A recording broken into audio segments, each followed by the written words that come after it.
from My Worst Date, I'm Cassie. I'm Keegan. I'm Christina. You guys... Man, sorry. Yeah, go ahead. I was going to say, I have something funny to share with you guys. So, you know how they have these like nightclubs, right? For like millennials. And they're like start at 6 and end at like 9. Right. Yes. And they play like 90s music and it's like fun and you just go and dance. And then it's like, and it's like, you can leave in time for like a late dinner, like a nightcap. Exactly. Yeah. Right. So I was like, I wonder if Hamburg has anything like that. And so I looked up and they have a place that's like been around for like ever. And it's called After Work Club. And I was like, okay. The best name ever. After I'm sorry. Work Club? There's something about German efficiency I was going and to say clarity. that's so German Okay. to be like, this is what it is. This is exactly what it what is. Yeah. Exactly. We're not trying to be cheeky. Nope. It is an after work club. Okay. That's what it is. So this is the funny thing, right? Let me show you it. Here's the page. Can you read that? Yeah. Kind of, yeah. Can you see Yeah. that part? Mhm. Yeah. It says After Work Yes. Club. Okay. Okay, let me translate for you guys this site because it's all in German. I just wanted to show you what this translates to. Anus Work Club. Well, that's a whole different thing. I didn't sign up for that. I didn't sign up for that. After work club. Yes. Anus work. Anus no. Work Club. No, I don't. my anus doesn't need to be doing any more work. Thank Yeah. you very Why? much. Why does it translate to that, you guys? I was like, nothing. That's the only place it is, and it's just on their logo. And I don't know. I've been laughing at it for like a fucking week now. But this place has been around since like 1999. I mean, so Amazing. it's been going on for a long time. But I'm like, everybody here, I was like, okay, so I've been sharing at work because I think it's fucking hilarious that that's what it translates to. And everybody's like, oh my God, that's the place to go. It's so much fun. And I'm like, okay, so I have to check out Anus Work Club. Well, you definitely have to check it out and Yeah. report Yeah. back. Yeah. I'm excited. Oh. I know. Maybe I should go to something like that. Right? That's really aimed at millennials. Yeah. Because like, I don't need it to end at 9 even. Like Yeah, I've no. got good staying power once I'm out. For sure. Like once I'm out, I can stay But out. I do It's need just, to start at least before 9. Yeah. And Oh, I gonna get me need out. Do the not- music I'm to not be leaving my good. house after 8 p.m. these days. Yeah. You know what? And here's the thing. I hard. think really that's the part, right? It's the part where it's like, if I have to go home before I go out, I'm staying in my house. Like once I've made it here, I've already, I mean, like even if dinner is ready when I get home, I still am changing out of my work clothes, putting my comfies on in under 5 minutes. No hard pants in the house. None. That's a rule. 100%. yeah, Yeah, that's true. 1,000. But I will say, I will go out. I will always go out if I've committed to going out earlier in the week. Like Oof, if that's these hard. plans have been set, then I'm good. Like Yeah. I can go home if I know that on a Friday night we talked earlier in the week that we're going to go out on a Friday night, then I can work myself up to it. I'm like, okay, Yeah. I'm going to You got go home. prepped. I'm going to get ready. I'm going to like put on my music, Well- have a glass of wine, get ready and go out. But you cannot call me. I'm with you, Christina. Yeah. I'm like, you cannot call me on Friday at like 6 Too late. and be like, do you want to go out? I'm like, Too no, late. my brain plans are to lay on the couch. Yes. So no. Well, I mean, isn't it like some sort of law of science or some like an object in motion, stays in motion? That's exactly right. So So I like, gotta know. I gotta Yes. know that I gotta stay in motion. God, right? you know what? That is my sex life, right? Like when I'm in motion, I'm going to stay in motion. But if I start to get like, if we get like a dull or a lull, God, I don't know. That feels very Aries of you too. That's very like I lost interest. My attention span. It's like that golden momentum door retriever is thing closing. where you're like, oh yeah, squirrel, you're done. Yeah. Well, I we mean, try to not done, abide but- by improv rules.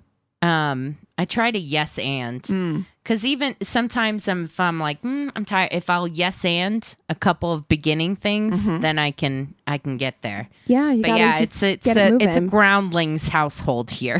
Very yes and. yeah. Not a lot of character work. That's more UCB. Yes. See, and I think that's my problem. I find that I am more character work driven, and so. Oh my god. Oh jeez. God. You know, the other thing I've been looking up lately is so funny. I've been looking up because I was thinking about this the other day, and I'd seen a TikTok with Matthew Lillard just recently because he was at something we used to go to all the time, Cinespia. They were doing. I'm so upset that I missed Scream at Cinespia. I didn't even know that was happening. And Matthew Lillard was there. Matthew Lillard was there, and Scream is one of my favorite horror movie franchises. I love it so much. I am so bummed because seeing it, I'm sure they did it at Hollywood Forever, right? Yes. The cemetery. Yeah. Oh, man. Yeah. But so Matthew Lillard was there, and he was like talking about something, and he's like, and fuck ICE. And I'm like, hell yes. I was like, as if Matthew Lillard could get more hot. And it reminded me of a topic that we discussed quite a bit on here, which is what women want. And it's you know, and it oftentimes... Not the Mel Gibson movie. No. IRL. We're not talking about that. That's our other podcast. Yeah. If you want a weekly breakdown. Movies. Dude, we can never watch that movie because, you know, we watch Tainted Love movies. I think that one might be the one to break us. Like, if we ever watched Mel Gibson's What Women Want, I think it would actually send us to the hospital. Like, that movie, there's plenty to talk about, that's for sure. Sure, but I think we just short circuit. I don't think it would be enjoyable for the listeners if we did that episode. It's just us screaming in the mics. Exactly. Yeah. No, I mean, this kind of falls into what we were talking about last week, where we're talking about defining and rebranding GAMS. The boyfriend, the husband. Yeah. We're talking about GAMS, grown-ass man. Grown-ass man. And grown-ass man is empathetic and passionate about emotionally intelligent. Yes. Issues. Yes. Yes. These are all traits of the GAM. But I think that, again, we've talked about this many times. It's not, I don't think Matthew Lillard is like holy smoke show in general. Like, if you just didn't know him, whatever, but his personality and the fact that he is empathetic, that he does give a shit about his community, that he's standing up for what he believes in. And I'm like, that's fucking hot, dude. It is. Matthew Lillard aces, dude. He is sexy. There are just some people who have that it factor. Yeah. You're not even exactly sure what it is because there are maybe like objectively more like symmetrical people, more societally, you know, beauty standard hot people that exist in the world. But he has just, it is his personality, but I think it's also the way that he carries himself. Yes. I think he would still be hot even if I was watching him on mute because there's just something about his energy kind of like comes through the screen. Yeah. Yeah. Some people just have that. It's Riz. It's aura. It's Riz. Yeah, that is. You know? That is what it is. Totally. Yeah. That's it. I think that we also talked briefly about Nick Kroll too. I think that he's also one of those kind of guys that has kind of a I don't know what it is about him. He's so fucking funny. It's so funny when he puts on that blonde wig and is that like media personality. Says that accent. I watch him and Jenny Slate clips Jenny of that. Slate, God damn her so much. Oh my God.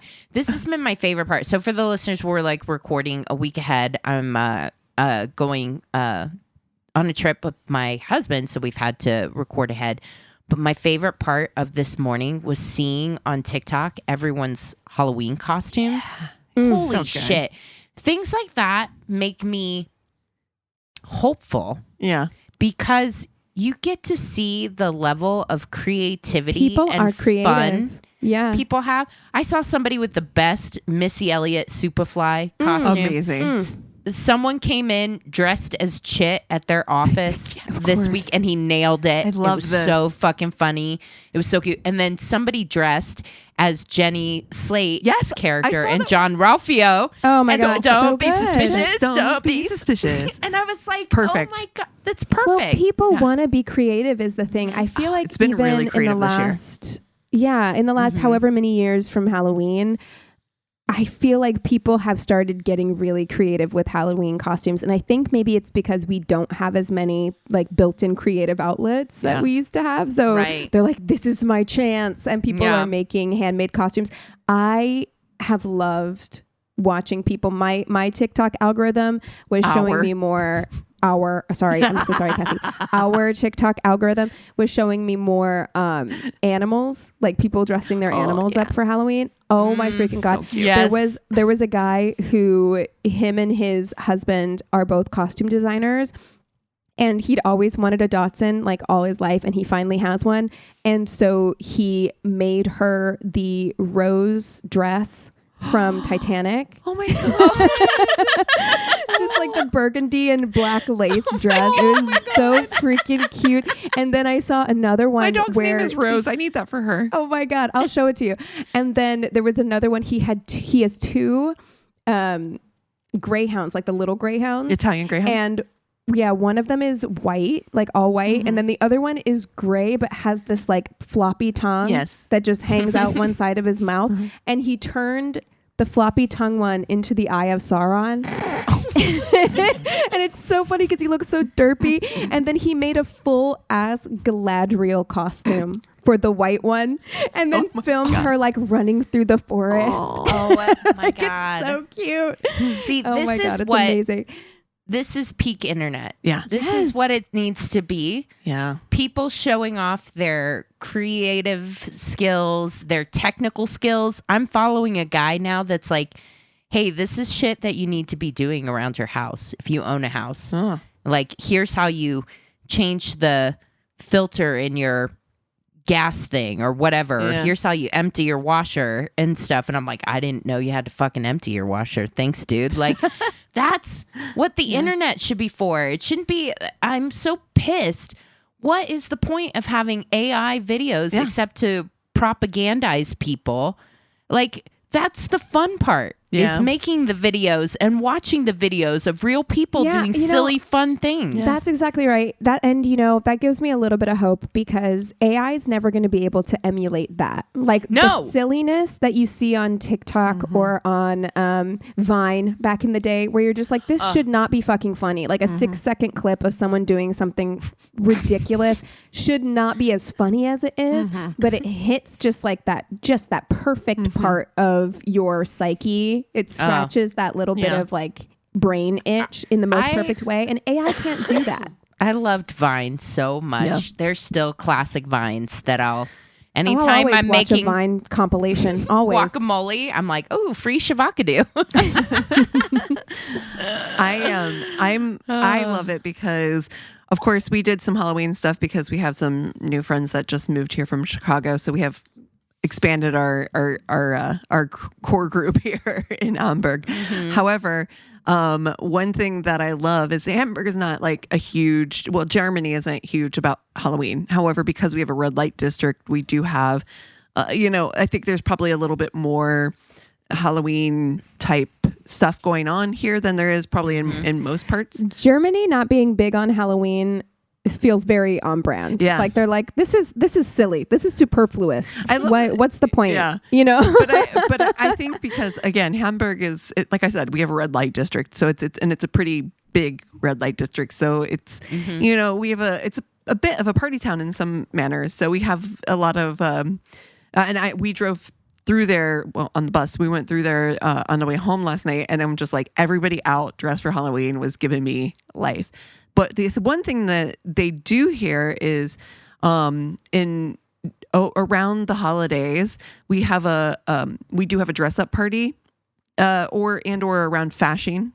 There's usually a dress up party. So my favorite part is that I've been seeing everybody's fun, creative costumes. And I'm like, I asked my friend today, I was like, will you dress up as David Bowie? And I'll dress up as Freddie Mercury.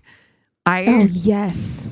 am 100%. So fun. I love this idea. I think it's so funny. I've been thinking I really want to have a theme party for my next birthday party, and I can't decide what I want to do. I don't know if I want it to be a costume party, but that would be a fun one where it's like musicians. Yes. Everybody has to come as a musician. Wouldn't that be fun? You'd make a great Freddie Mercury, by the way. I saw like a threesome of girls that were dressed as TLC. Oh, and I was like, oh, yes. It was so perfect. They were in the silk PJs.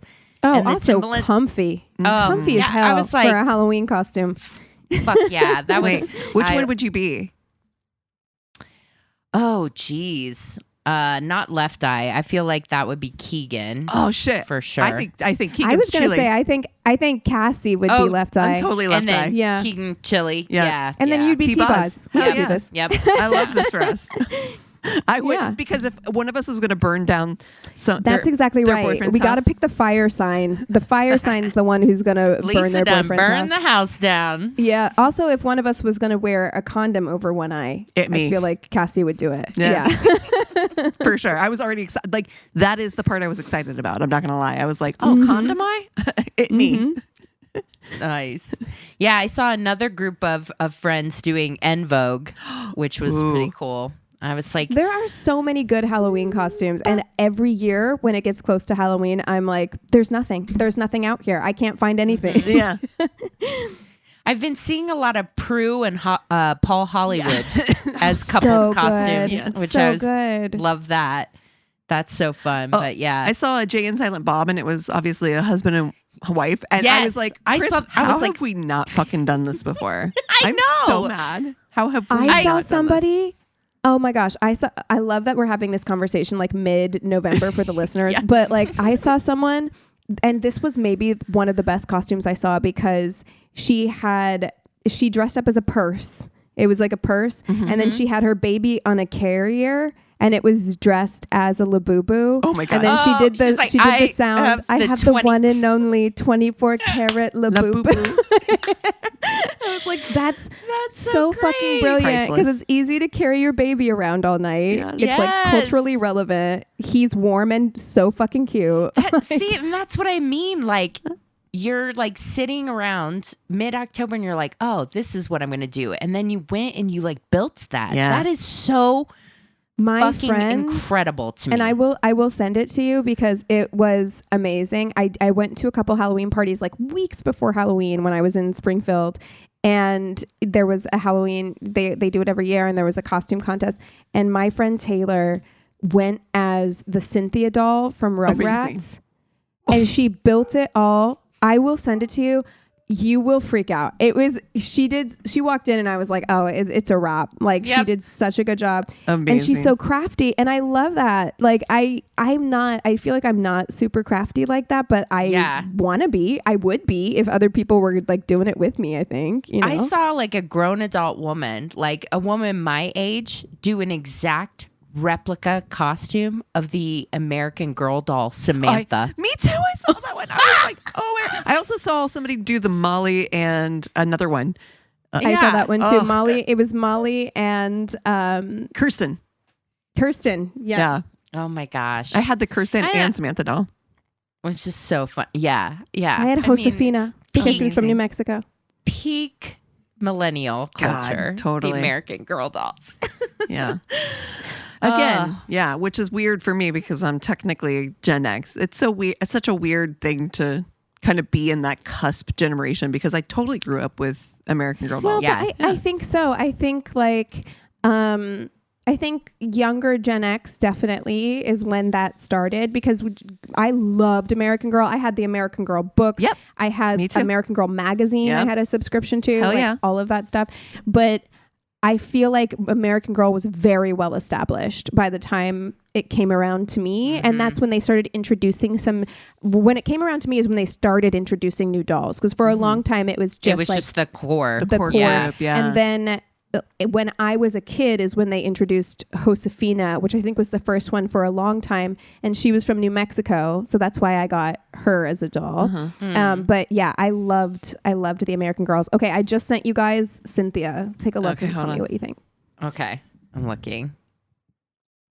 Oh, amazing. Isn't that incredible? God. She did such a good job. Such a good job. Holy cow. See, that's fucking fantastic. Wow.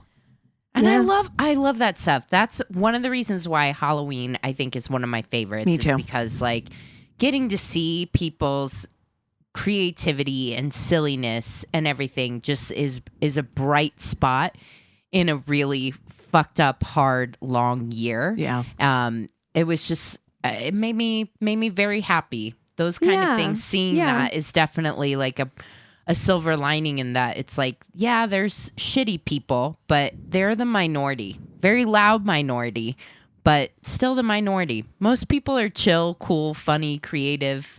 And you know nice. what? Most people, regardless of how mixed up maybe some people have gotten, like want to share these like fun moments together. Like we all collectively want to share this, like have this shared experience as humanity. We do. Yeah. You know, and we have all these barriers and things that divide us and people who are actively trying to divide us. But the truth is, like, we really do just want to find these ways to connect with each other.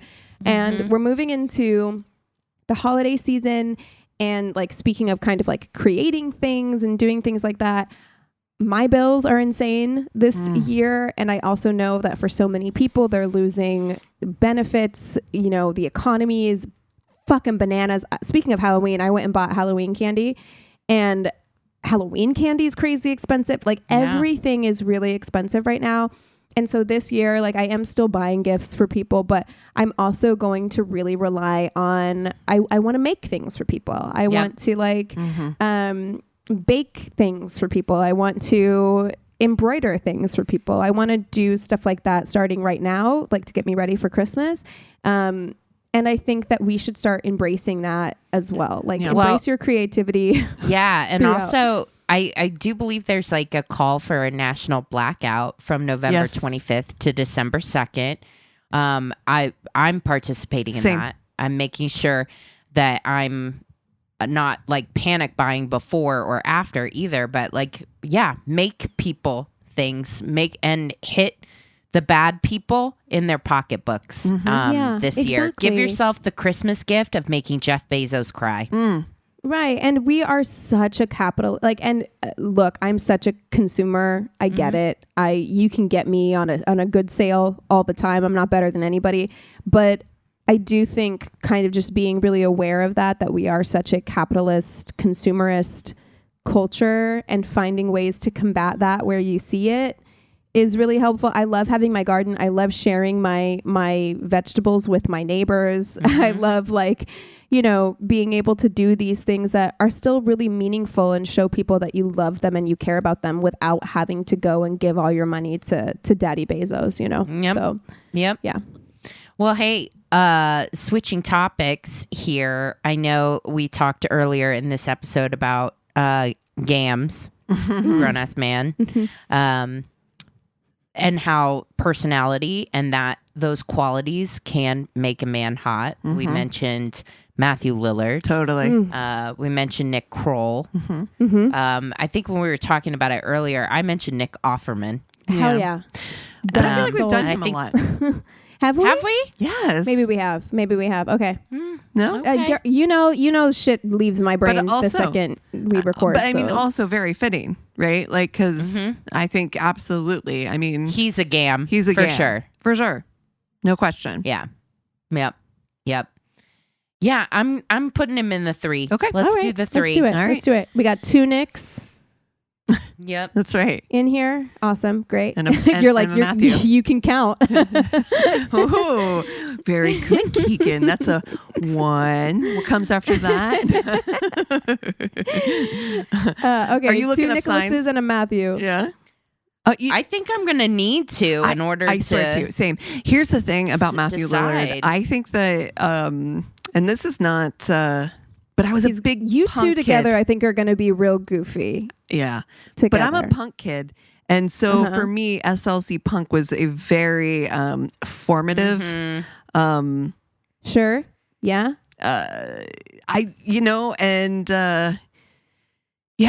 January 24th. Well, you gotta at least fuck him. Is that Aquarius? Yes. That's Aquarius. 24th, yeah. Okay. Okay. Yeah, but Offerman's SLC an Punk. Aries.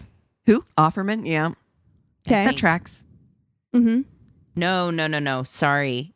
Taurus? False. He's a Cancer. Oh. His moon. Oh, that's his even moon is actually, Aries. That makes more a lot more sense. sense to me. Yeah, actually. Yeah. Because Aries was a little. I was like, he doesn't strike me as. Yeah. Okay, so a Cancer, he's a sensitive guy. Okay, and then Kroll.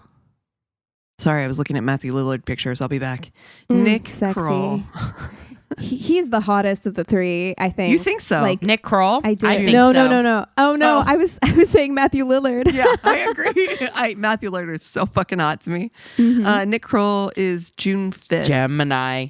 And he's Ooh. Gemini Sun, Gemini Moon, No. Gemini Mercury. Oh no. Oh no. That's a lot of Gemini. That's a lot. And I love I have lots of Gemini women who are my friends. So Nick Kroll is almost all Gemini, Scorpio, Sag, and Cancer. oh girl. Yikes. To give him a fair shake, we should not have looked up his sign. Because now I'm like, oh no. Here's my toxic trait is I'm like, You're like, I can fix him. challenge Yeah, that's a challenge. Yeah, You're yeah, so yeah, right. yeah. That's so you. Yeah. It's true. He's gonna be a lot. Let's put it that way. I can fix him. Okay. Mm-hmm. Yeah. Okay. I know. Oh, Yeah, I know what I'm gonna do. What's Lillard again in Aquarius? Yeah. he's an Aquarius. Yeah. Okay, one of you go first. I have to marry Matthew Lillard. Yeah. Aquarius and Aries are a notoriously good coupling. We will be unhinged together. You're gonna get real silly. Oh, we're Yeah. so silly. And we're Yeah. gonna be insufferable. Yeah. I'm so sorry. I don't know how many friends we'll have, but we will have the best time. We're going to be Yes, so you're fun. definitely gonna be that couple where you're off in your own corner having a good time. Like, yeah, for sure. And I think he's pretty tall too, right? He's tall. Yeah. I do like Yeah, that. I'm sticking with it. I am going to fuck Nick Kroll. You know why? Have you seen that mouth? What that mouth do? I knew it. What that mouth do? He's got good lips. He's got good lips. And I think he's got pretty eyes too. What that mouth do though? Okay. Okay. Big mouth. Exactly. Okay. So I know what I'm going to do as well. My moon is Gemini. Yeah. Oh, And we I already know think what you're I'm- going to do, girl. I'm trying to I think- justify I it. know. in real No. time. I am.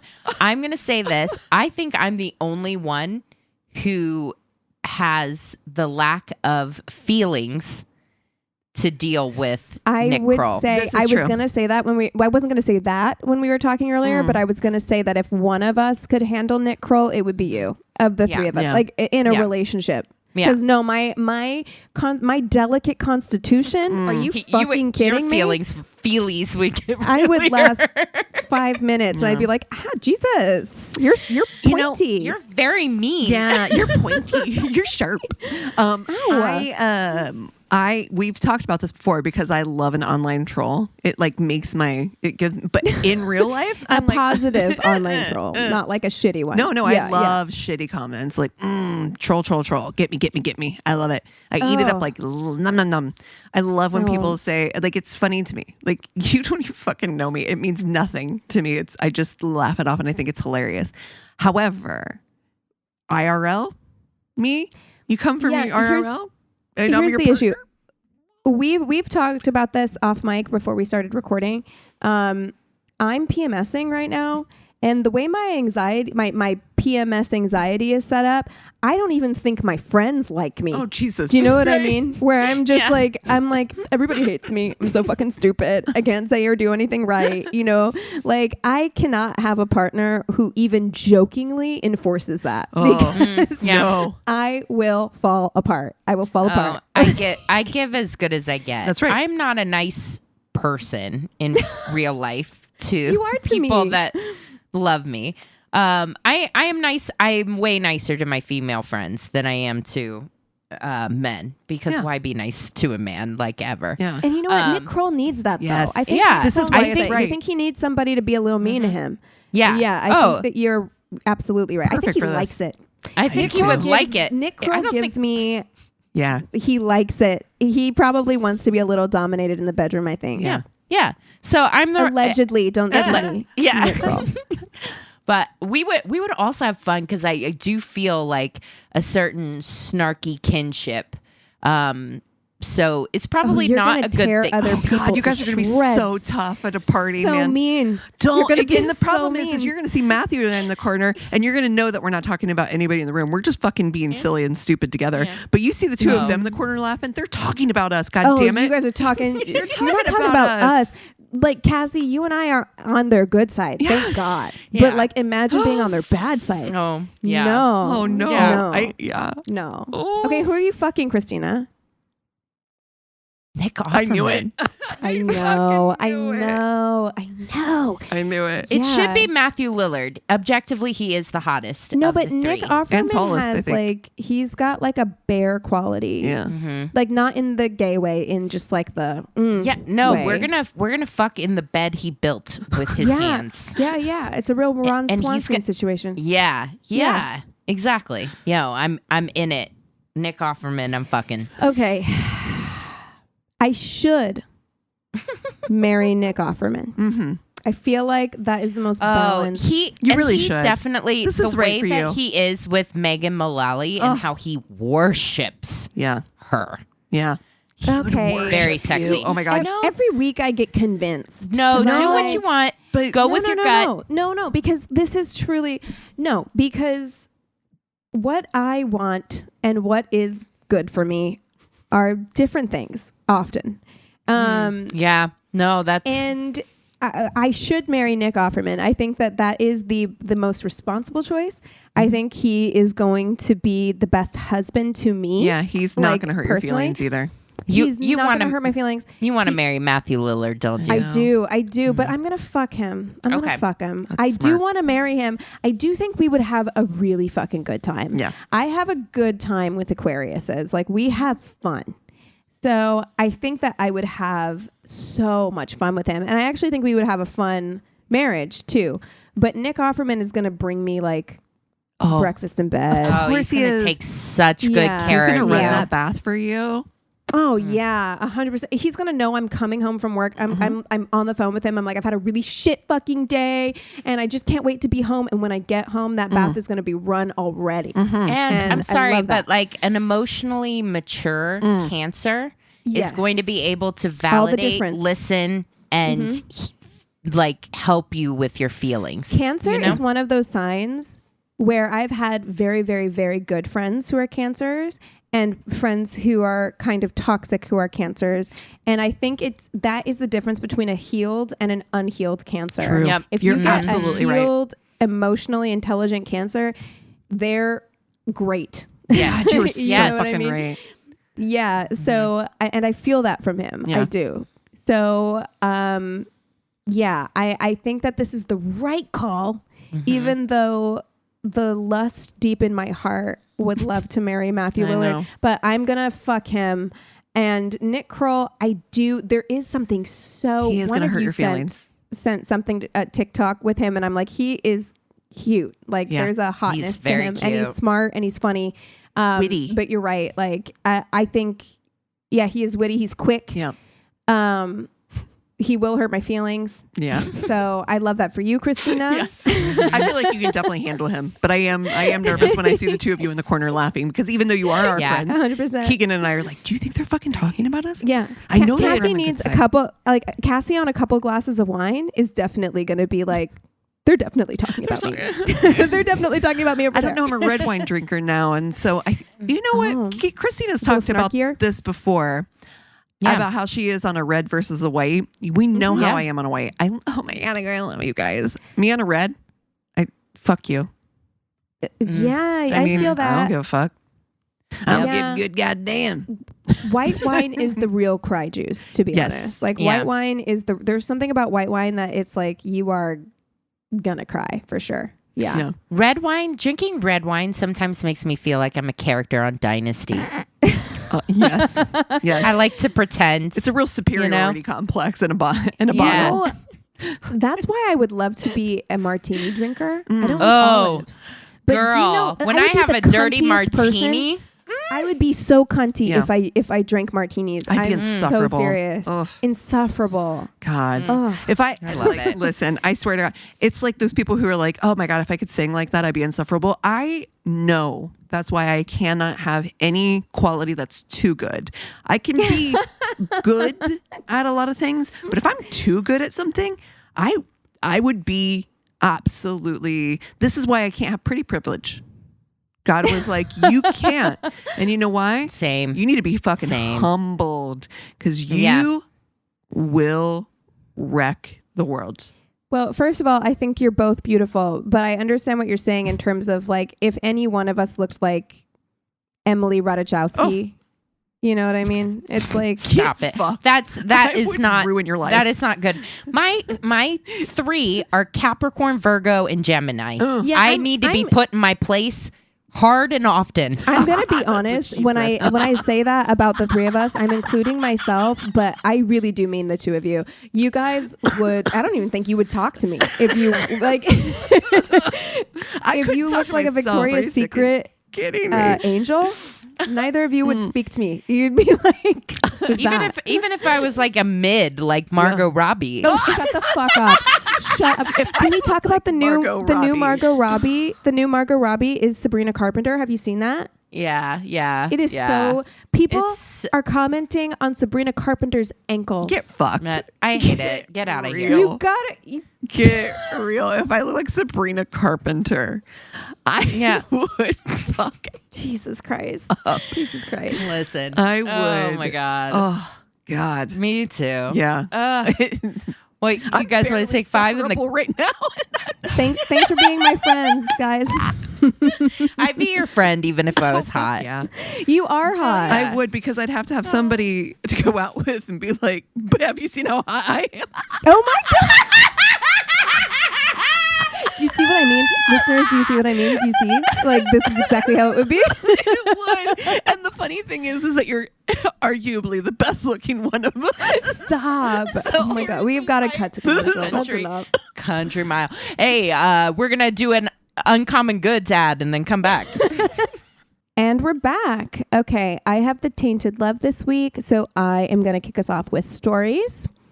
This one says, a guy picked me up on his motorcycle to take me back to his place.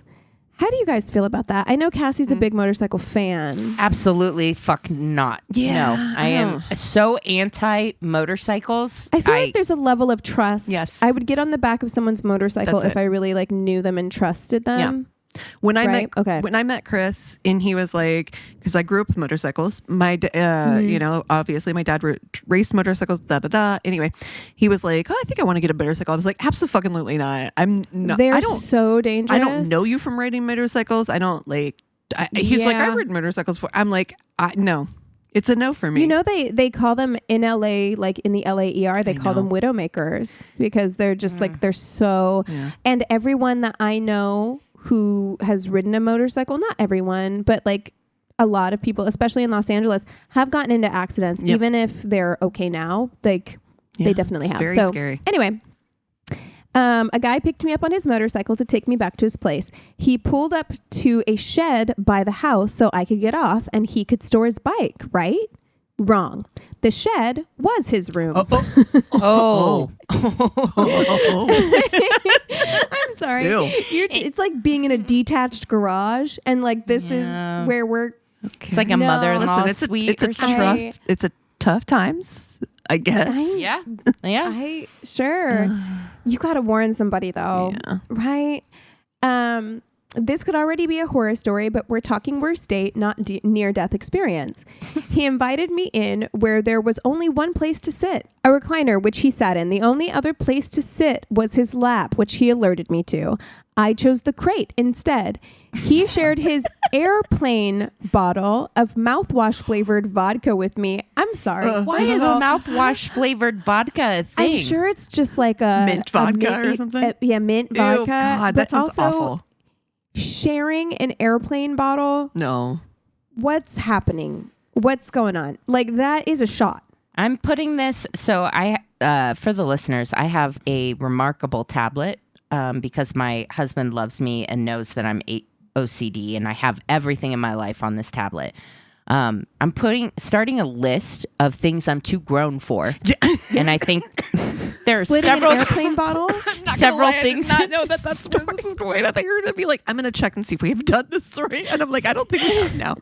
No. I just like things I'm too grown for. Sitting on a crate in a shed and splitting an airport bottle worth of mint vodka. Yeah, no. That's got to be in the top 10 things I'm too grown for these days. This whole date, I think you're too grown for. Getting on the back of a stranger's motorcycle, being driven to a shed, sitting on a crate, sharing a bottle of a shot. You're sharing a shot. This isn't a game, I'll tell you that.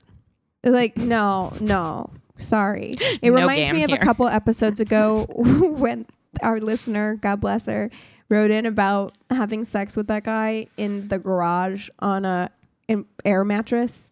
Oh, yes. God, yes. Yeah. Gross. Ladies, we gotta... No. Standards gotta be higher. Okay. He shared his airplane bottle of mouthwash flavored vodka with me, and within maybe 15 minutes said I looked like I wanted him to kiss me. That's weird. I'll let you know. You don't need to make that judgment. I'll let you know. That's weird. I must have the wrong face on. Let me try to adjust that.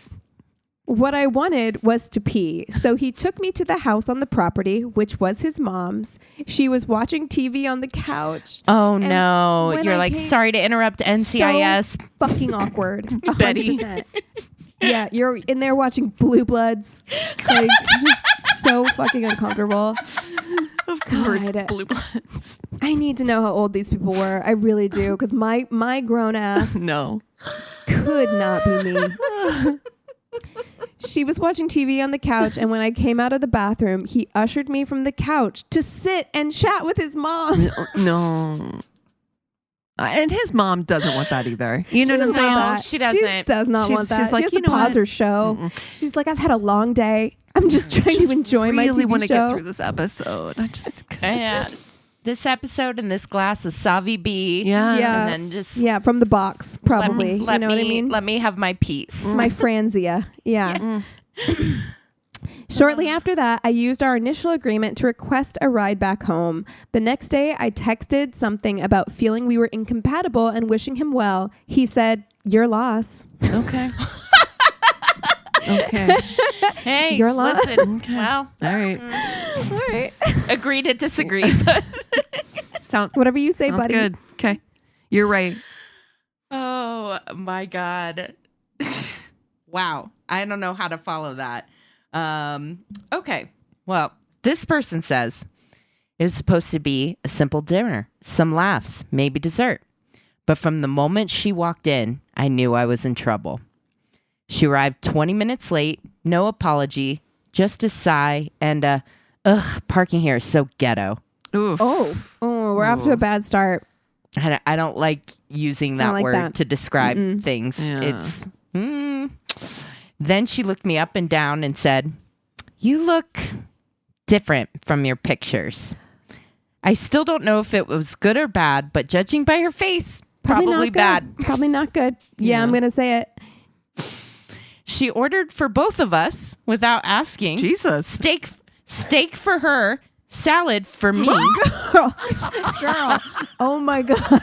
You know what? That's big dick energy. Scared my dog. That's crazy. Listen, I'm not even mad about that. It's fucked up, and you It's so shouldn't funny. do it. But Listen, turning the tables I like love that. is Listen. fucking funny. Women in male fields. Am I right? Love that. That's funny. Okay. Steak for her, salad for me, because as she put it, you look like you're trying to watch your figure. Oh my God. Oh my God. I gotta, it's Guys, bad. Don't do it. But like, piss my Jesus, pants. that's So funny. Girl, it's so good. She spent most of the meal scrolling through Instagram, occasionally laughing and showing me memes I didn't understand. Then her phone rang. It was her ex. She answered on speakerphone. Who is this I love diva? her. I love her. Oh my God. I love her. Queen. They argued for 10 minutes about who got custody of the cat. I tried to eat On quietly, speaker. pretending this was fine.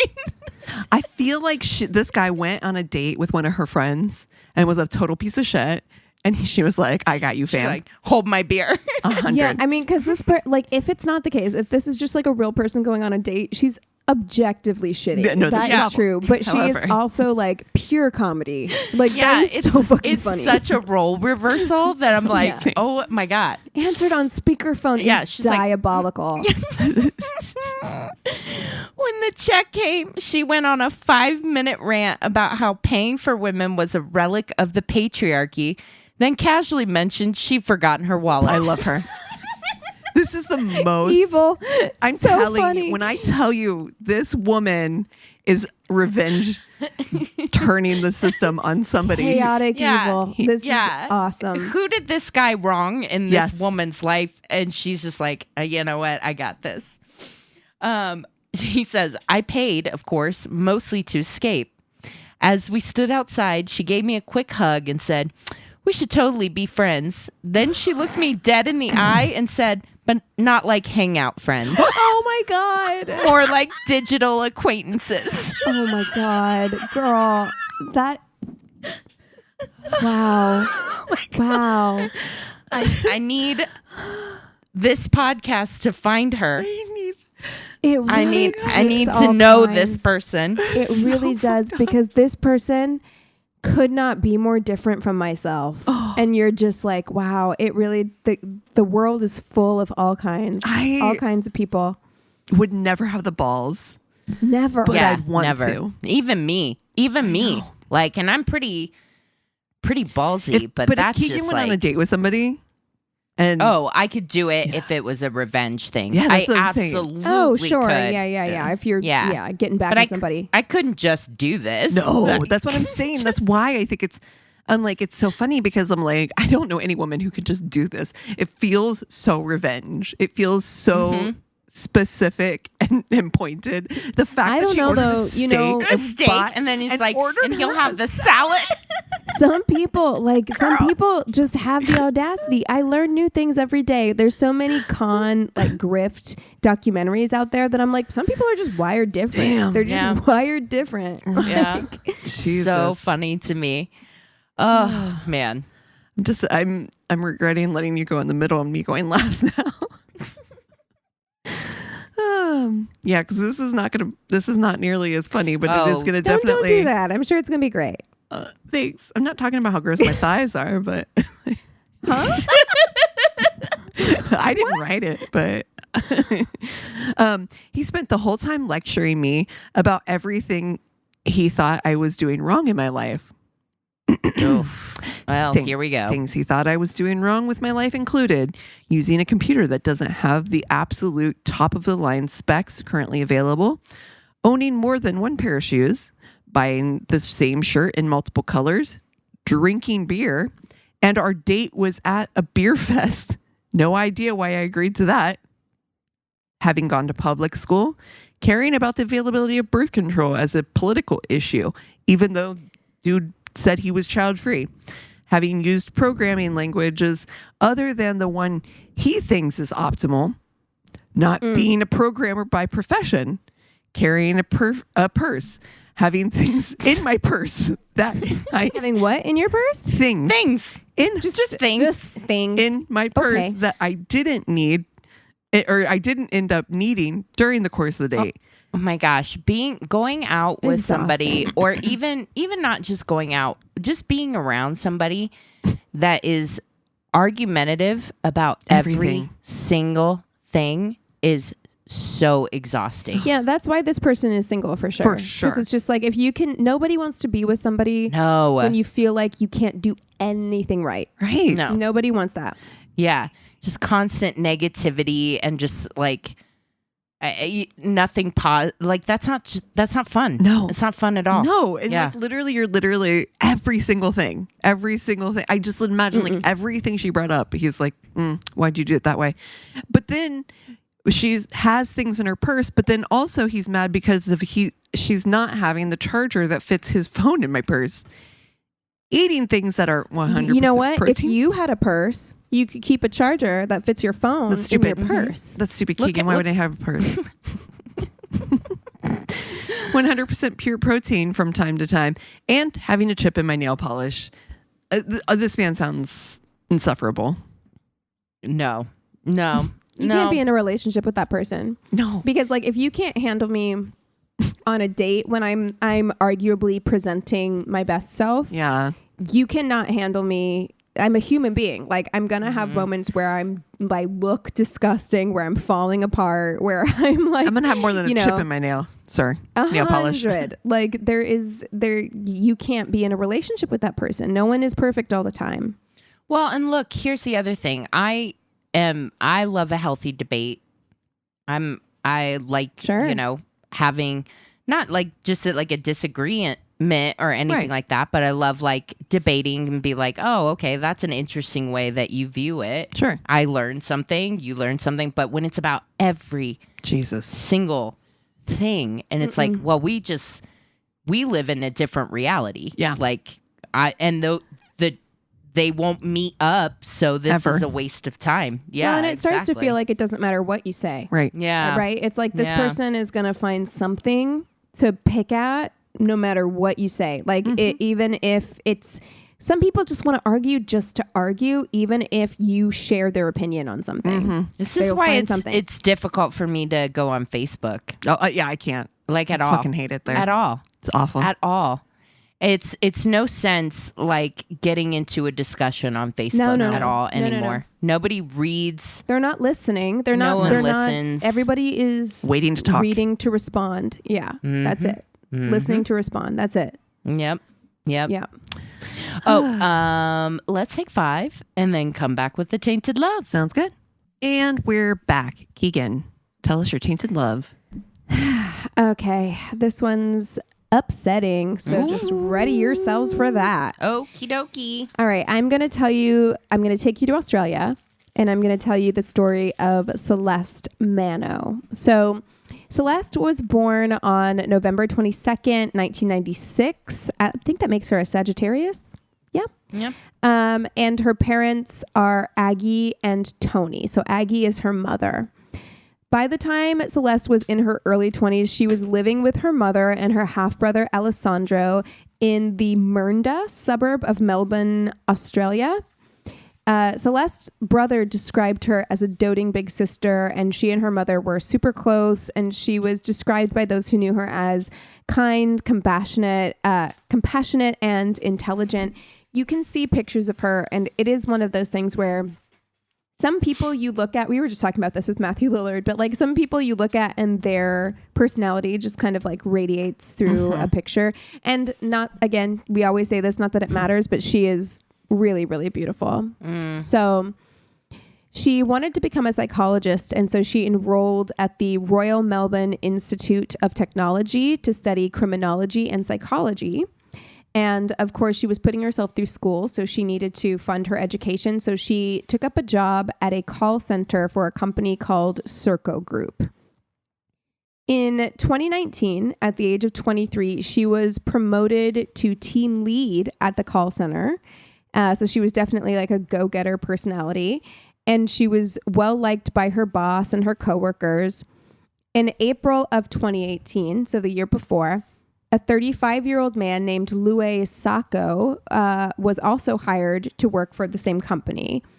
Now, Okay, so when I say that they were working for the same company, I mean they were working for the same company. They weren't working together. They weren't on the same team. There was really like no actual interaction. They were coworkers in that they worked for the same company, but not that they interacted with each other really at all. So they didn't have any direct contact. And then in June of 2019, Lue was fired for performance-related issues. Now, Celeste, because she was a team lead, she was tasked with escorting him out of the building that day. Oh, no. Which I am kind of sorry. like, she's a 23-year-old girl. Yes. I don't know that I would have put her in that position. Like, Exactly. Yes. get a security guard, Exactly. get someone else to do that.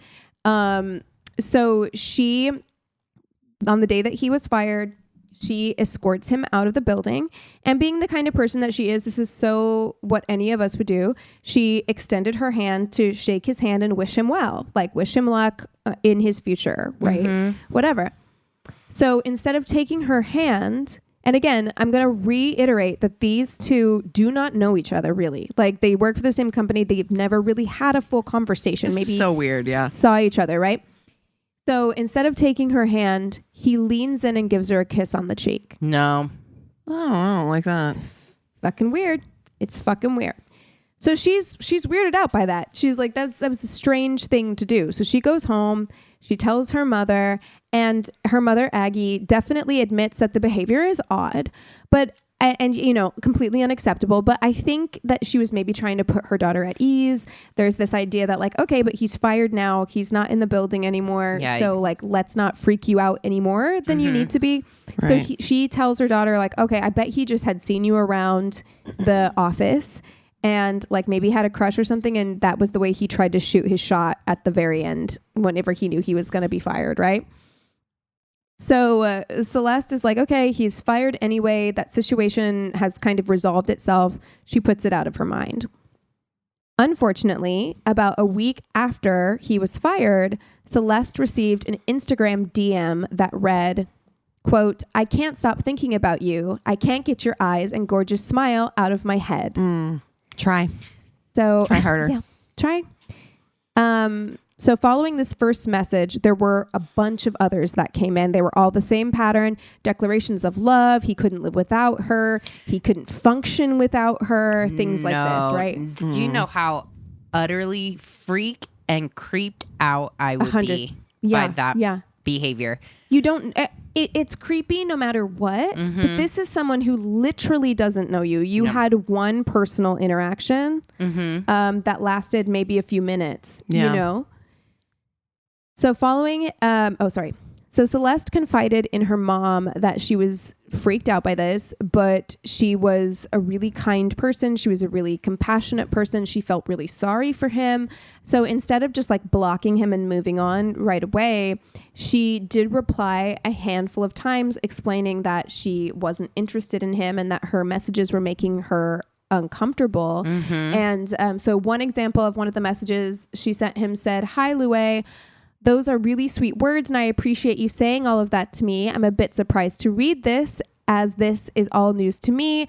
As much as I appreciate this, I only feel in a professional way towards you, and I wish you all the best in your new job and journey." So that's a very It's a very HR answer. Yeah. Yeah, it's a very kind way of saying thank you, but no thank you. Yes. Yeah. Right? But did that deter him? Of course not. Literally not at all. And in situations like this is not a victim blamey thing to say at all. This is the way she handled this is probably exactly the way that I would handle it given my personality. But it really is best to not engage really at all, because I feel like with people like this, you give them a little bit of attention and they take that as interest. Yeah. That's right. So, yeah. So he continued to send her creepy message after creepy message. In another one, he wrote, "I've never felt this way about anyone in my entire life. I'm totally infatuated with you, captivated and fascinated by you. I'd give my life and the world to you just to be with you." So she's getting messages like this. I mean, literally constantly. I actually saved a bunch of them. that, and in a lot of them, he's really putting the onus on her as to why he's feeling this way. He never takes any kind of responsibility for his own feelings. And he talks about like, my obsession with you is keeping me from being able to concentrate. I can't deal with others. I can't go about my daily routine, et cetera, et cetera. Bro, we don't know each other. Yeah. Right. So at this point, Celeste is like, I need to block him, like enough. So she blocks him. She starts feeling a little bit of relief from that. No sooner does she start to feel a little relieved than he creates a new profile. He creates a new profile and he starts messaging her on that. Mm-hmm. So, and she does that a few times. So she blocks the new profile, he creates a new one. And I will say that now Instagram has, there is a feature on Instagram where if you block someone, you have the option to block all future accounts made by that person. Nice. So unless they make it under a completely different whatever, then this issue could be resolved. So he then continues to send her like absolutely crazy messages.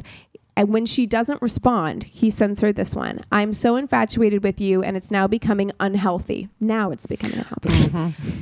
I know my words don't help me. I'm sorry for coming on so strong, Celeste. I'm just another rival for your affection. I am truly sorry for making you feel uncomfortable.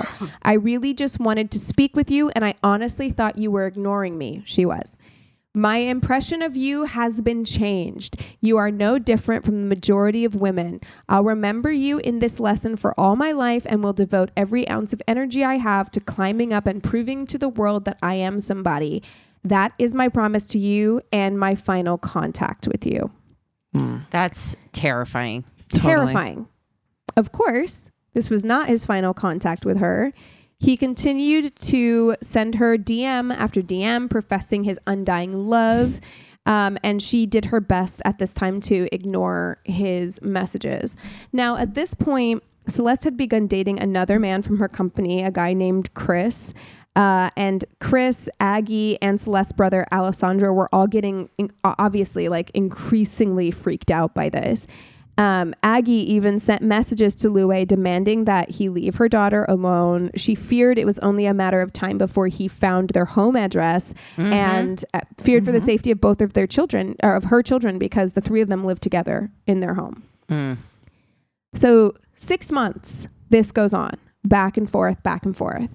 And she was hoping that he would just kind of like go away on his own. And this whole time, and again, I think that there's this level of empathy that's built into a lot of women, like myself included, where she feels really, as terrified as she is and as bad as she's feeling, she feels bad for him. And she feels, like, oh my God, like she feels like he's a sad, lost, lonely person, which he probably is, but that's not her problem. And it's terrifying that you really can't go to the police with this. They don't consider it a crime, but the effects of going through 6 months of being on edge and being unwanted advances, they're physical, they're mental. It would wear on me in the worst way. It would wear on me in the worst way. And it's, I don't understand why it's not a crime. Well, put a pin in that. So from July, which was the month that he had been fired, to about December, it was relentless. And it finally kicked in with Celeste that like this was not going to stop on its own. She kept hoping that it would resolve on its own, and it just wasn't going to.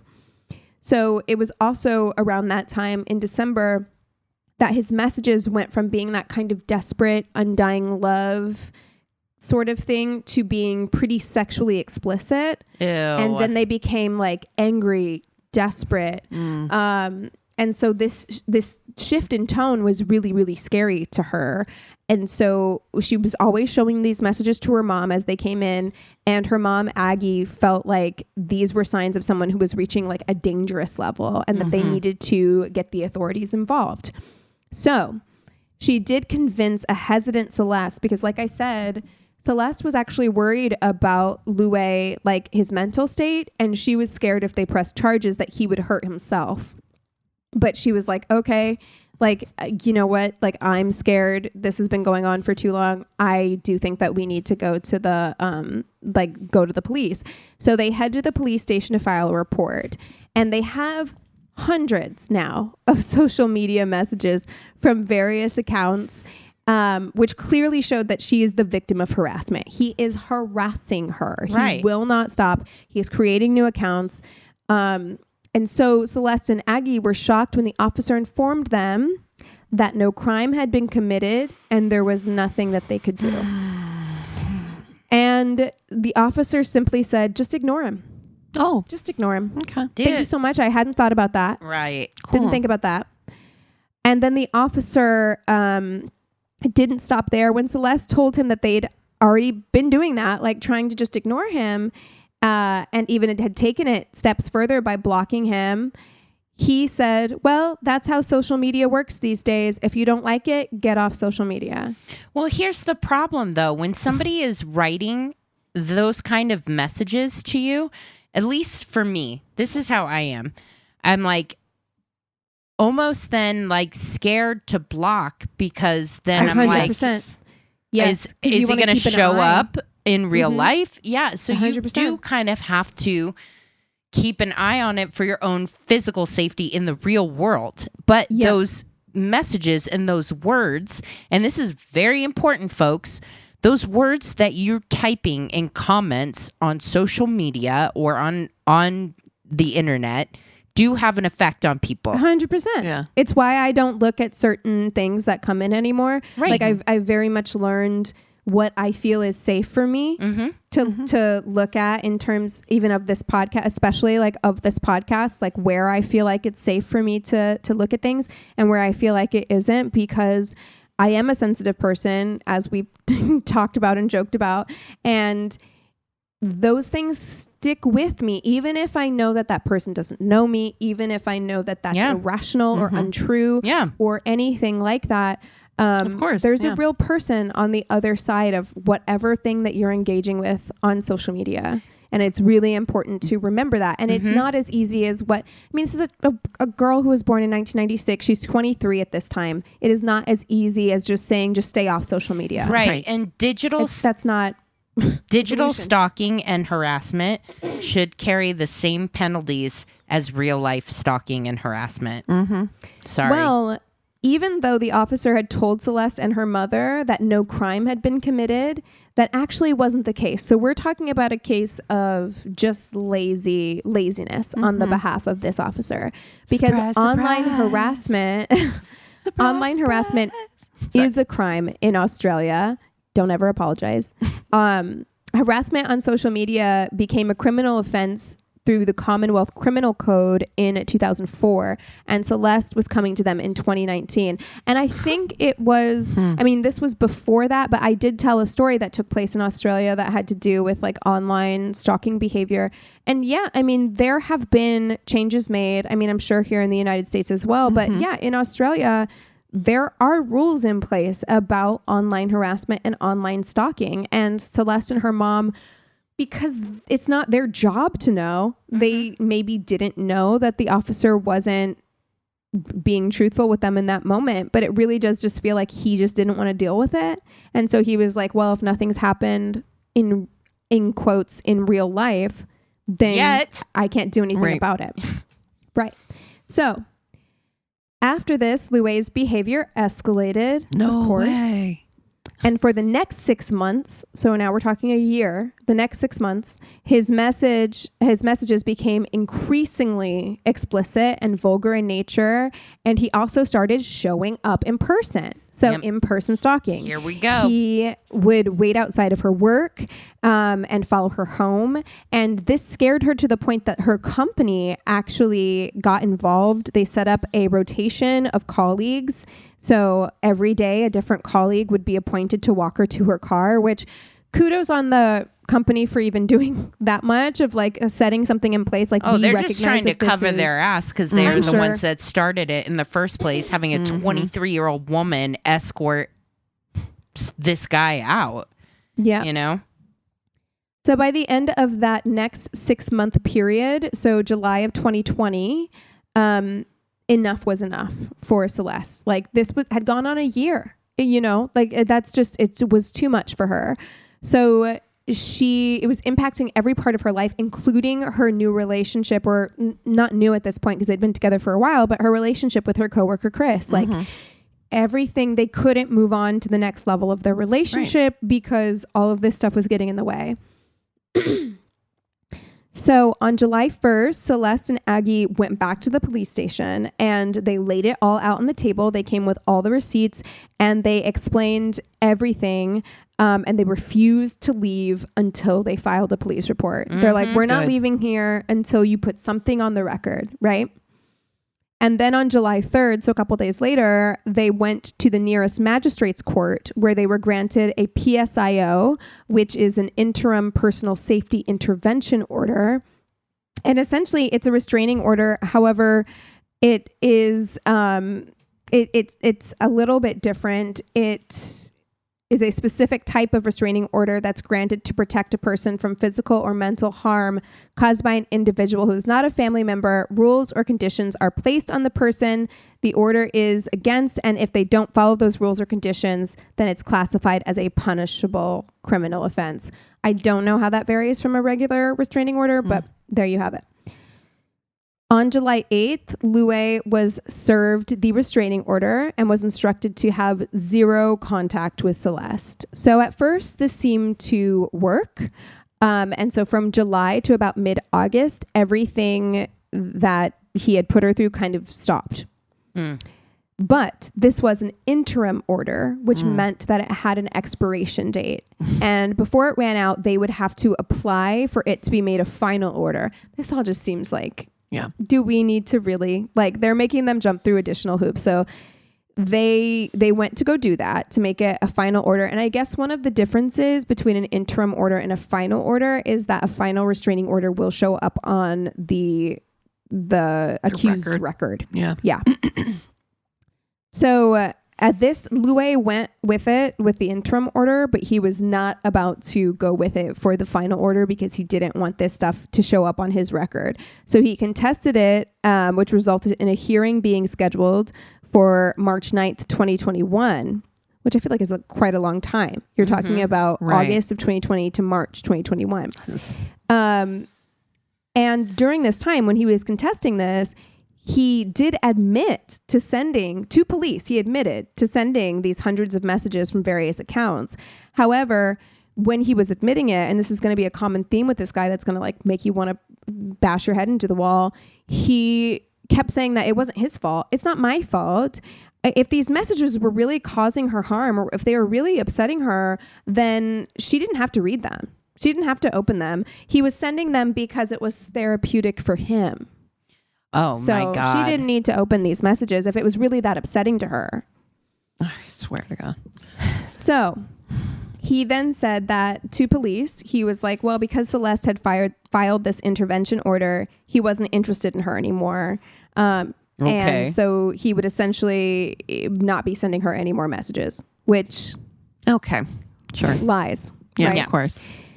On August 15th, he breached the order when he sent her an Instagram DM. But in the DM, it was, look, I've been there. I've definitely done this before where you text too much. And then it's like, do you want to send this as a Google Doc? Like, this is like... Oh, no. Oh, no. So the Instagram DM was a Google Doc link. Oh, Jesus. And it was 3.5 pages long. Holy shit. And Celeste was like, well, I'm not going to open this on my own. And very smartly, she went to the police and they opened it together. Good. She was like, we're going to open this. I'm going to open this in front of you so that you can see, you know, whatever's on like. Here. Mm-hmm. Yeah. And also it's a very clear violation of the order that we had put in place. So I'm going to read this. There's some excerpts. You're not going to read us the 3 pages. I sure am not. And I don't even think all 3 pages are available. But you can get kind of in his head about the way that he thinks about things. Where he's at. Okay. Well, we'll talk about it after I read this. So this excerpt reads as follows. Please see reason, Celeste. Please, Celeste. The ball is in your court. There's a desperation in my voice because I'm afraid. I'm afraid that my life is fast derailing and steering off track. Everything I've worked for, improved on, suddenly seems to be fading away. But there's still time to undo this, Celeste. Please undo this. Only you can end this, Celeste. Please end the nonsense by withdrawing the order and stopping the charges against me for stalking and harassment. And if you make the right choice, Celeste, both of us can move on and we can finally have peace of mind. You need to stop doing this. You need to stop doing this to me. Yeah. I'm a victim in this situation. Like, bro, just leave me alone. You. Yeah. It's you, motherfucker. It's you. It's right. you. Right. And so Aggie would later say that in this 3-page essay he wrote, he used the word please 43 times throughout, and never once did he take accountability for his actions. He always made it seem like it was Celeste's fault. She was doing something to him that was ruining his life. And isn't that so awful? This person's sick in the head. Yeah. In a way that's very infuriating. I hate people that can't take responsibility for their own actions. I think awful. It's the number one trait. No, apathy is my number one least desired trait, but this one too. But not somebody taking that's accountability. Close second. Fuck. Close second. Fuck. Yeah. Same. So obviously this was a breach of the protection order, right? Like this is an obvious breach. She did it in front of the cops. They know it.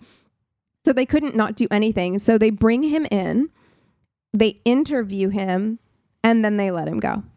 And that's it. So during that interview, Louis allegedly promised cops that he would stop reaching out to Celeste. Okay. And he did. He actually did. The messages stopped.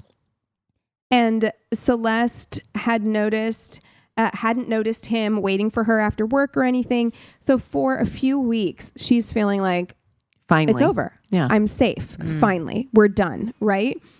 So much so I feel like that's not how the story ends. It sure isn't. I'm so sorry. So much so that her boyfriend, Chris, was like, finally, like, let's mark this occasion. Let me take you out on like this beautiful date. So they go out, they go to this romantic rooftop bar in a trendy part of Melbourne, and they take a picture together. And you can find this picture. She looks so happy. They look so good together. And she does what any 23-year-old would do at that time. Post it on Instagram. Post it on Instagram. Fuck. So she posts it on Instagram, and this is what is speculated to be the thing that sets off Louis. So that night, or really it's the morning, because it's around 3:50 in the morning or 3:50 a.m. to live her life. Ugh. Absolutely. And not to just to jump ahead a little bit. There are people, because the internet is the internet and it is what it is, who blame her for having posted that. You shouldn't have done that. Why would you have done that when you knew blah, blah, blah? It's not on her. No. At all. At all. Not a little at bit. all. She's and she already had put off living her life to the fullest extent for so long because this person, and she finally felt like this is a moment of safety. I want to celebrate with this person that I actually do love. Yeah. And it's so unfair. So it's insidious. On the morning at 3:50 a.m. of November 16th, 2020, Louis drove to Celeste's home, the address of which he had found months earlier via an internet search, and banged on her bedroom window with a hammer, the location of which he knew because he had looked up the floor plan of their house and spied on Celeste to figure out which one was hers. He entered through the busted window and proceeded to stab Celeste 23 times in her bed. Jesus Christ. So her autopsy would later show that the fatal blow had been a stab wound to her heart. But one of the most shocking details for me, and I think for a lot of people, was there's CCTV footage from the neighbor's house of when he arrives, when he gets out of the car, and when he gets back in his car to drive home. 2 minutes and 39 seconds. Holy shit. So he gets out, like that is a person with on a mission plan on a mission. Yeah. Yep. He gets out of his car, he bangs the window, he goes in, he stabs her 23 times. Damn. And he gets back in his car and he drives off in 2 minutes and 39 seconds. And how sad is that to think that that's a life taken? It's a life. You beautiful life. In like such a short, I mean, it must have felt endless, but still, it breaks my heart. It's so heartbreaking. Yeah. Horrible. And Aggie was right down the hall, Celeste's mother. She woke up from hearing him break in through the window. But by the time she made it to her daughter, she walked barefoot through glass to get to her daughter. She did CPR on Celeste, but Louie was gone and Celeste was dead at that point. So she called 000, which is their 911. And the minute the police and paramedics arrived, they found the knife on the ground near Celeste's body and they found the hammer. He left them both. She immediately told officers and paramedics that she's like, this guy did it. You have to go find him. But unbeknownst to any of them, Louie had actually gotten in his car and he drove to the nearest police station and told them, confess to Celeste's murder. Later, once he was formally arrested and charged, he would say that while it was him who committed the murder, it actually wasn't him. He wasn't in his right mind. He was laying the groundwork for a mental impairment defense. So during police interviews and in various psychiatric evaluations. So sorry. But if you have the mental wherewithal to then immediately turn yourself in to the police after committing this heinous crime, I am then led to believe you had the wherewithal to check yourself in somewhere because this is Australia, not the States, so medical care is a little easier to access. So it makes me think then that you were negligent in checking yourself in somewhere prior to ending a fucking life. Yeah. Sorry. Yeah. Guilty. Yeah. Go away. I mean, bye. And it's also, he looked up the floor plan beforehand. Yeah. It's premeditated. He found her address beforehand. Without he bought question. the knife like a month before. Yeah. Like, come on. Get real. But he would tell them that there were voices in his head that told him to do it, specifically the voice of a woman who he called Isha. And Isha is the one who told him to murder Celeste. It's all such bullshit because... It's such bullshit. Like, not to diminish, like, mental health issues, obviously, but, like, this is bullshit because he was harassing her completely independently of any of that. Right? Yeah. So... Celeste's devastated friends and family laid her to rest at the end of November, and it was just days after what would have been her 24th birthday. So Louie did his best to delay the trial as much as possible. This guy is, I cannot emphasize enough. I think he's one of the worst, actually. He's such a piece of shit. I'm furious. He deliberately went out of his way, did as much as possible from the end of 2020 right through 2023 to... It was a succession of never-ending hearings, psych evaluations, all to determine whether or not he was fit to stand trial. And then finally, the trial was scheduled to start in May of 2023, and Louie had entered a plea of not guilty. But then, a month before it began, he changed his plea from not guilty to guilty, which meant that they would no longer need to go to trial. However... if you thought he was going to make it easy, he certainly was not. Proceedings were further held up because Louie decided to change his mind on his guilty plea. Then he wanted to defend himself, and then he wanted a new lawyer, and then he wanted to defend himself again. I'm so furious right now. Yeah, so it's just delay. We're years past when she was murdered at this point. Is he at least incarcerated? It's unclear to me. I think so, Okay. but I guess I don't know what the Australian judicial. You know what I'm saying? Thank you. I don't know what their system is like and whether or not he could be released on bail during this time period. I don't know, and whether or not he made bail, I don't know. So when the hearing did finally go forward in January of 2024, the first thing he did was to challenge Celeste's autopsy results. he didn't believe that he had stabbed her 23 times. He said that he only stabbed her twice and that the other 21 injuries found on the body must have been caused by broken glass. Even though he was the one who broke the glass. He's like, well, I didn't stab her that many times. So several psychiatrists. Piece of no, he's shit. the worst. I'm like, he's the worst. It doesn't get better. I mean, he's terrible. Like several psychiatrists testified that Louis was faking his psych symptoms, and others agreed that he did suffer from some mental issues, such as major depressive disorder. Hi, I have that. Yeah. And body dysmorphia. Hi, I think I probably have that. But none of it was serious enough to absolve him of his crimes. And you've never broken in obviously. somebody's window and Shockingly. No, this is just a piece of shit who, through whatever fault of his parents, was enabled to go through life and not take any responsibility for his actions. Yeah. Somebody didn't play consequences. Yeah. Well, and I do think that there is something and maybe it is a behavioral disorder of some kind, because to emphasize like what kind of monster he is, like when he was representing himself, because it did move forward with him representing himself, one of his first arguments, like I said, was to dispute those stab wounds. And he was able to or allowed to cross-examine the medical examiner about those stab wounds. And he asked her about every single stab wound and asked her to describe it in detail. And when he was doing this, he was looking at her friends and family in the courtroom. And at some point, the friends and family were like, okay, we're going to get up and leave, because they could see what he was trying to do. And when they got up and were escorted out, he stopped.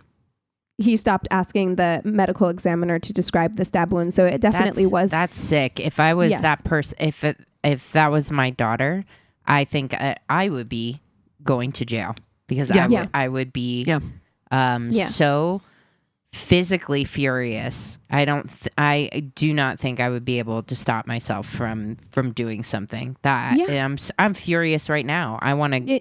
It's a monster person. Yeah. Like they walk among us. They really do. Where it's just like, this is a person who doesn't know what human feelings are.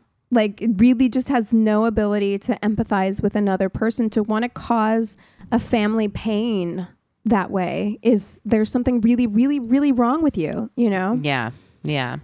So the judge sentenced 39-year-old Louis Sacco to a 36-year prison term, which means he'll be eligible for parole with him being eligible for parole after serving 30 years. So when he's 69, he will be eligible for parole. He should never be eligible. This is fucking insane. And that's Celeste's family's stance. They're very disappointed in the sentence. They had hoped for a life sentence. Aggie, Alessandro, and the rest of her family are now calling for stronger protections and stricter laws against stalking and punishments for criminals who breach the protection orders. Specifically, she is calling for the use of ankle bracelets. Like, if they have defied these orders a number of times, they should be meant to wear an ankle monitor. I think that is a great suggestion. Yeah. Yes. Absolutely. So Aggie has never stopped advocating for her daughter. A 200-plus page report was conducted by the Victorian Law Reform Commission, and it addressed the gaps in the legal system's response to stalking. 46 recommendations were put forward within that report, all with the goal of improving protection and support for victims like Celeste. However, I'm sure neither of you will be shocked to know that so far of those 46 recommendations, 0 have been implemented. Wow. Celeste's friends and family, along with thousands of supporters, have organized marches begging for change and tougher laws, but so far they have not. They've been met with silence.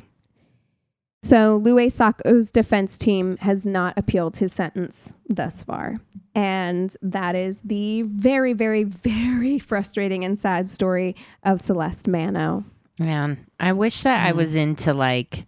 I was totally looking them up, by the way, as you were telling this story. Yeah.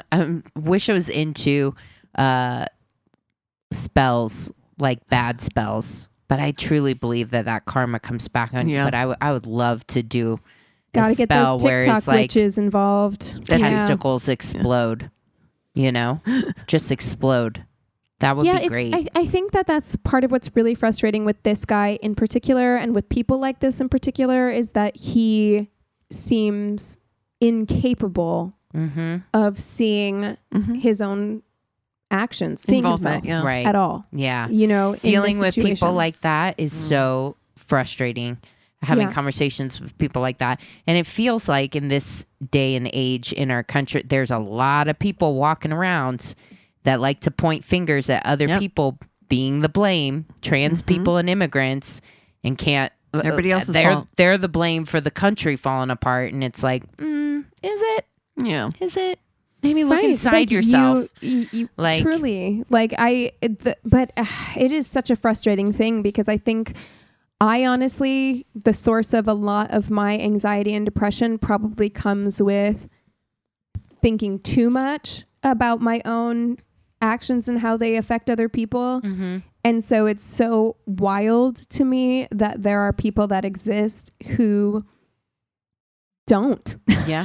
Like they really don't at all. Like their it's ability always to everybody be, else's fault. Yes. They would have been rich. They would have been president of that company, but it was blah blah blah. If it hadn't been for those pests, they hadn't been the inability to take responsibility at all for your actions, your life, the outcome of any given situation is not only foreign to me, but also just like ick. So fucking scary. Yeah, like, just and terrifying. Really scary. Yeah, how do you dangerous. talk to a person like you that? Can't. Like, how do you get through to a person like that? And so if a person like that is stalking you, and like I've said many times on this show, and please, lovely listeners, never use it against me. Someone did tell me once, they're like, you gotta stop talking about the things you're scared of on a podcast. Right. But like, that is one of the most terrifying things to me. It's, no one deserves to be stalked and harassed the way that she was. But she literally didn't do anything except for walk somebody out of her building. Nothing. Yeah. Like this wasn't someone that you'd interacted with. It's not somebody, there is nothing you can point back to say that she did anything at all to deserve that kind of attention. And to know that's just like, oh man, you could just, as a chronic nice person, like when I was traveling home from Missouri, even, like I met this nice old couple, Paul and Kathy. They were old. They were in Springfield, and they were getting on the connecting plane to come back to Burbank. And I was like, they were like, oh my gosh, we don't know how to work the Skylink in Dallas. And I was like, oh, that's fine. Like, I'll take you around. I was like their tour guide through Dallas, and I went with them all the way to escorted them all the way to the plane. And I love that. I'm the same. But I think that's one of the most beautiful things about humanity. Be able to live that life. We should be able to just like be nice to people and communicate with people and smile at them and hold the door open for them. And to know that there's just one person out there who would see that behavior as an invitation. Is so fucking scary. Yeah. So scary. Ugh. Well, thanks for sharing. I'm going to go be angry all day today and hate some random inmate in Australia. But what are you guys watching this week?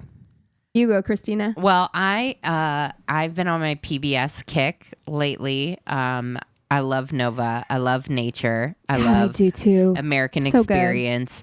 I'm also a huge fan of Secrets of the Dead. Have you watched that show on PBS? You know, I probably have, not on PBS, but I got on a real Nova kick on YouTube where it was just feeding me and I was just letting it play, and it was a lot of stuff like that. So probably, yeah. Secrets of the Dead. I've seen. Yeah, so they did that an episode on Cleopatra, and then they've done like Colosseum, like just history stuff. So the latest episode that I watched this week, I was like obsessed with. I had no idea. It was Cracking the Queen's Code is what it's called. And apparently Queen Mary, like Mary of Scots. Mary Queen of Scots. That's right. they were talking about how when she was a kid, like in royal life, like one of the lessons that you get when you're a child and you're going to be king or queen is how to write in code. Oh, Because hell yeah. your letters and everything Girls, go back let's and learn forth. it. Yeah. And Let's learn it for the future, because who knows, in this fascist regime we're headed into, maybe we should learn how to write in code. So yeah, it took like all these like nerdy people from around the world to like try to be able to crack Queen love Mary this. of Scots I love code. that shit. Oh my God, I do. It's so nerdy, but it just like I fucking love learning that stuff. And Eric's like, I hate when you put that shit on before bed. and His brain is just like Yeah. spinning out. exactly, Yeah. he's like, Yeah. it's something I don't know, and then I just get sucked into it, and I'm like, Yes. I know. It's so funny. I know. And then you're like, I can't go to sleep now. Now I have to Yeah, fucking now do I a have to deep know. dive Now we have to search. solve this. Yeah, it was like, who knew that Queen Mary of Scots wrote in such an intricate code that it's Jesus. taking people all this time to crack it. That's Anyways. amazing. Worsty code. So, Okay. there you go. I The, kinda the need- worsties. Let's come up with a code. I see to myself communicate with watching each other. this. I see Yeah. myself watching this.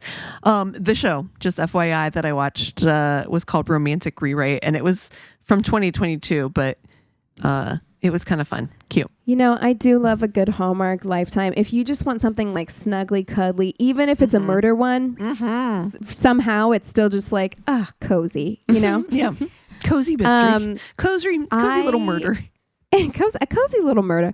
I read, it's kind of a YA horror book. Kind of just read it randomly. It's called Wilder Girls. It's called Wilder Girls. And it was about a group of girls who are they were on like an island private school, and the private school they all started developing strange like symptoms. They called it the tox, and then like all of the creatures around were developing the same thing. It was a very like pandemic sort of situation, and having to get to the bottom of like, what is this government conspiracy sort of thing. It was, I enjoyed it. It's very kind of YAE, but that made it very Quick. easy to consume. Oh, yeah. So it was fast, Cool. and enjoyable, very entertaining. So if you're looking for kind of like a light horror, environmental bio horror situation, mystery, Okay. it's good. Nice. I've seen it on Goodreads, so I was. Yeah. Wilder okay. Girls. Yeah. Well, if you guys are giving us suggestions of things to watch or read, if you have terrible date stories, or if you just want to reach out and say hello and say nice things, go to our one-stop shop of a website. Nice things only. One-stop shop of a website. It's myworstdatepodcast.com, and we love you so much. Cheers.